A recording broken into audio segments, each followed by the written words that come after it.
Hi guys!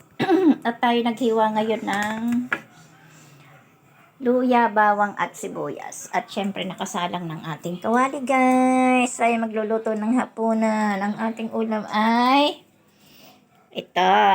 That's a monggo. Mangga! And yan, meron tayong stock na gineling. So guys, ito yung ating ulam. Wala nang iba. So, igigisa na natin to. Wala tayong videographer guys. So, sabay-sabay na siya. Titak-tak. Wala kasi tayong, wala tayong videographer. So, kailangan nating halo-haloin. Ang araw ngayon ay Huwebes. Hindi inabot na ang ating munggo ay mailuto ng Friday. So guys, ang ating apoy ay nagwawail-wail na. Na natin mag-ready ng pang-ayod. So, bibiakin. Bubuksan muna natin yung gineling. At para maihulog na rin natin dito guys.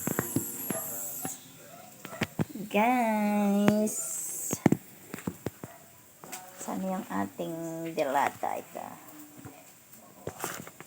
Yan. At dahil wala tayong buti mayroong ganitong handle. Yan. Yung may tawag dito. May sariling bukasan na siya. Yan guys. Bukas na. At ngayon gagawin nating brown itong sibuyas bago natin ilagay yung gineling.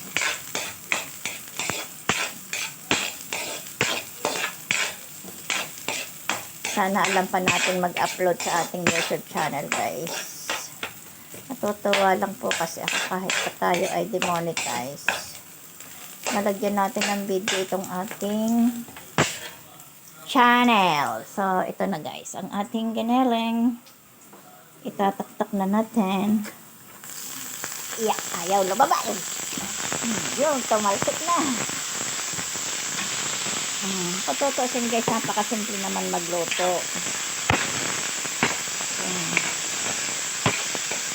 Kailangan natin medyo brown pa para gisa-gisa guys. Para masarap. Tapos, yung ating mangga guys, hindi natin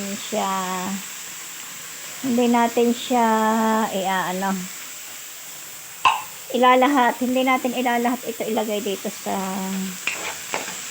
kawali. Oh guys, sarap. Ayan guys, pag ito may konting gulay, kahit na wala, ayos na eh. So guys, abang-abang na lang mamaya. So guys, tayo ay may kukunin sa ating rep. So, may kapiraso pa tayo dito. Ito guys. Itong kalabasa. At kailangan natin kumain ng kalabasa. Alam niyo ba guys, maganda pala to sa may mga acid reflux. Guys, nasanag na siya.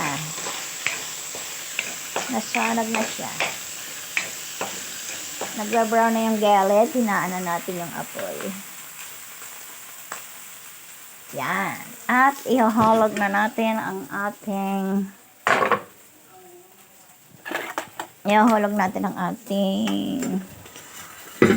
mango. Kalahati lang guys yung iluluto natin. Ano to guys? Bago ko siya pinakuluan guys. Bago ko po siya pinakuluan ay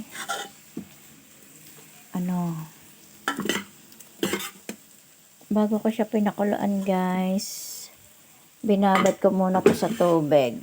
Yan guys. Hello again. Mag-isa kasi din natin yung manggo. Sarap. Pag nag-isa-gisa din natin ang manggo, ay sarap. So guys, yan. Kukuha muna guys. Ito, nakakuha na tayo ng sabaw. Need na natin siyang lagyan ng sabaw guys. Yan. Ang gusto ko kasi guys, aray ko. Ang gusto ko kasi guys sa munggo, yung malapot lang siya. Oo, yung wala siyang masyadong sabaw. Yung pag kinain mo pag isinubo mo guys, yung munggo ay parang kanin na din. Guys, kumuloto, happy na ako. So, hindi tayo nakakuha ng dahon ng ampalaya. Hindi ko na rin ito nilagyan ng kamatis kasi kamatis kasi madaling na panis. Kung hindi natin ito maubos, wala tayong alalahan na baka ito'y mapanis.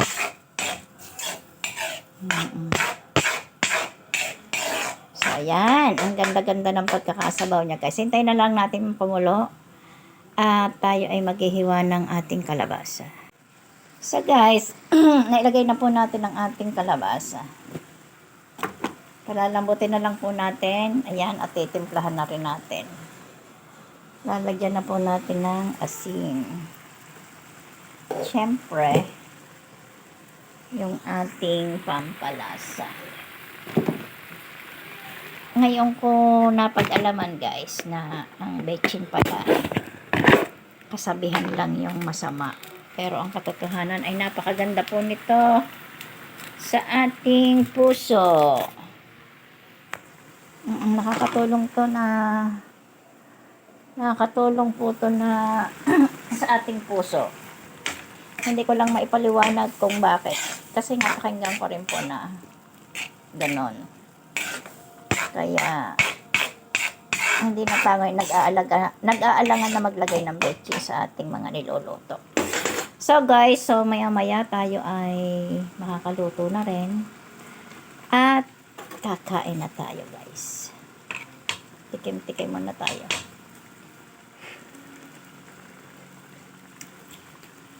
Aba, sabi ko hindi maalat. Pero bakit parang maalat-alat? Ayaw kasi ng maalat. Yan, okay na yan. Sana'y masarapan yung ating mister sa ating hinandang ulam. Alam nyo guys, sa mahirap ulam na to. Ang iba nga lang yung bawang lang ang lahok.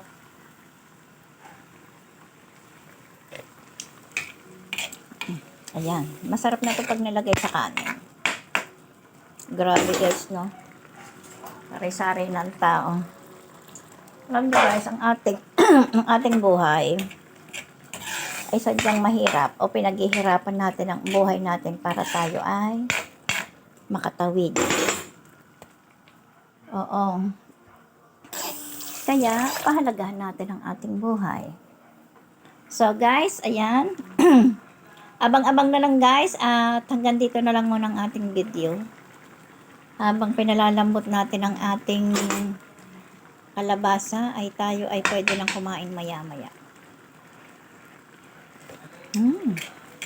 Ang sarap nito guys kung kung meron tayong daing.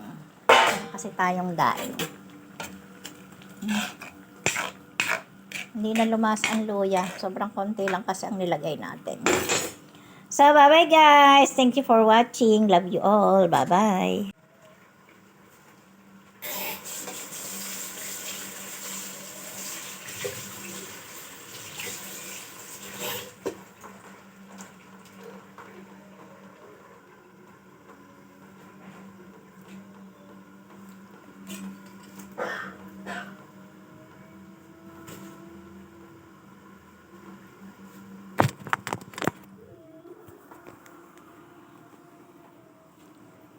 Hi guys!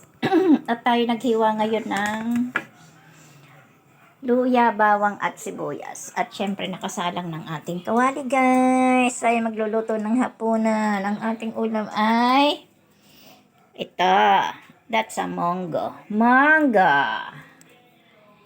And yan, meron tayong stock na gineling. So guys, ito yung ating ulam. Wala nang iba. So, igigisa na natin ta. Wala tayong videographer guys. So sabay-sabay na siya. Tinaktak. Wala kasi tayong wala tayong videographer. So kailangan nating halo-haloin. Ang araw ngayon ay Huwebes. Hindi inabot na ang ating munggo ay mailuto ng Friday. So guys, ang ating apoy ay nagwawail-wail na. Na natin mag-ready ng pang-ayod. So, bibi akin. Bubuksan muna natin yung gineleng. At para maihulog na rin natin dito guys.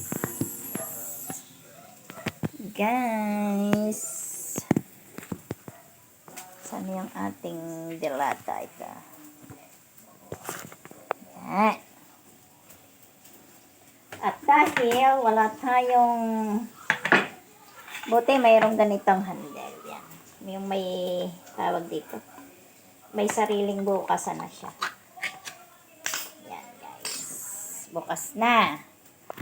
At ngayon gagawin nating brown itong sibuyas bago natin ilagay yung gineleng.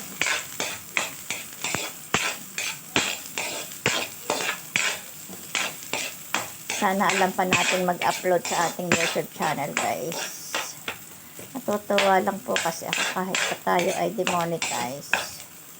Malagyan natin ng video itong ating channel. So ito na guys, ang ating gineleng. Itataktak na natin. Ayaw lumabas. Yung tumalsik na. Patutusin guys, napakasimple naman magluto. Kailangan natin medyo brown pa para gisa-gisa guys. Para masarap. Tapos yung ating mangga guys, hindi natin siya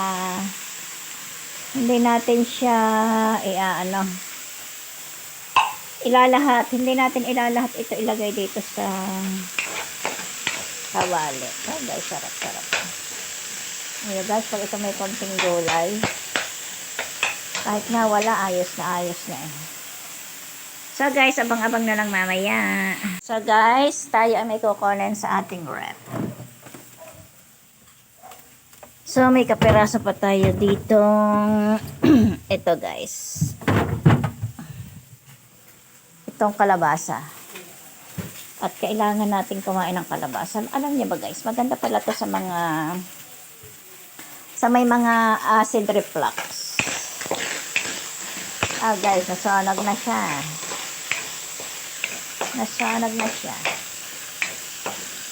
Nagbabrown na yung gilid. Hinaan na natin yung apoy. Yan. At ihahulog na natin ang ating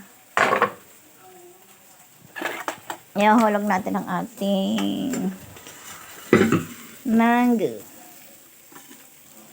Kalahati lang guys yung iloloto natin. Ano to guys? Bago ko siya pinakuluan guys. Bago ko po siya pinakuluan ay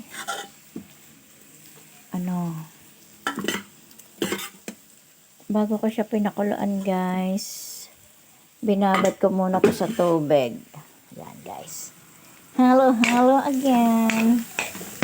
Mag-isa kasi din natin yung mango. Sarap. Pag nag-isa-isa din natin ang mango, ay sarap. So guys, yan. Kukuha muna guys. Ito, nakakuha na tayo ng sabaw. Need na natin siyang lagyan ng sabaw guys. Yan. Ang gusto ko kasi guys sa munggo, yung malapot lang siya. Oo, yung wala siyang masyadong sabaw. Yung pag kinain mo pag isinubo mo guys, yung munggo ay parang kanin na din. Guys, kumulo to, happy na ako. So, hindi tayo nakakuha ng dahon ng ampalaya. Hindi ko na rin ito nilagyan ng kamatis kasi kamatis kasi madaling na panis. Kung hindi natin ito maubos, wala tayong alalahanin na baka ito'y mapanis.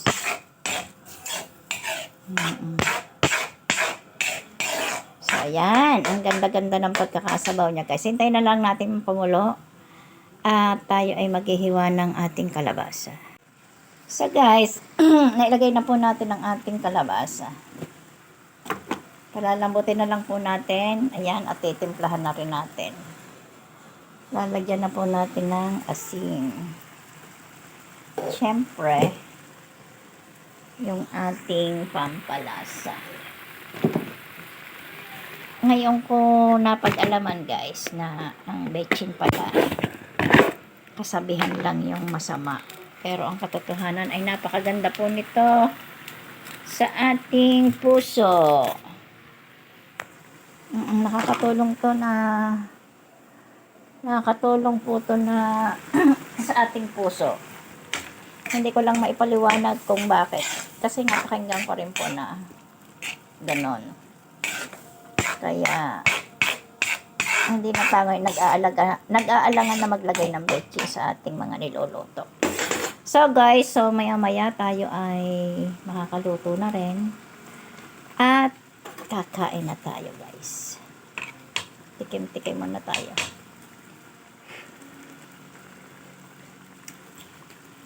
Aba, sabi ko hindi maalat. Pero bakit parang maalat-alat? Ayaw kasi ng maalat.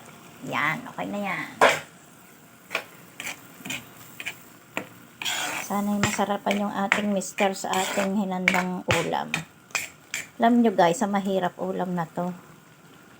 Ang iba nga, yung bawang lang ang lahok.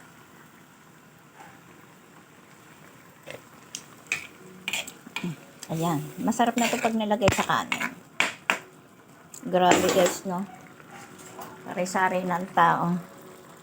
Alam nyo, guys, ang ating buhay ay sadyang mahirap o pinaghihirapan natin ang buhay natin para tayo ay makatawid.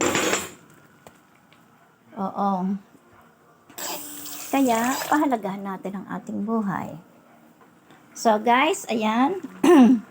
Abang-abang na lang, guys. At hanggang dito na lang muna ang ating video. Habang pinalalambot natin ang ating kalabasa, ay tayo ay pwede lang kumain maya-maya. Ang sarap nito, guys, kung meron tayong daing. Kasi tayong daing. Hindi na lumas ang luya. Sobrang konti lang kasi ang nilagay natin. So, bye-bye, guys. Thank you for watching. Love you all. Bye-bye.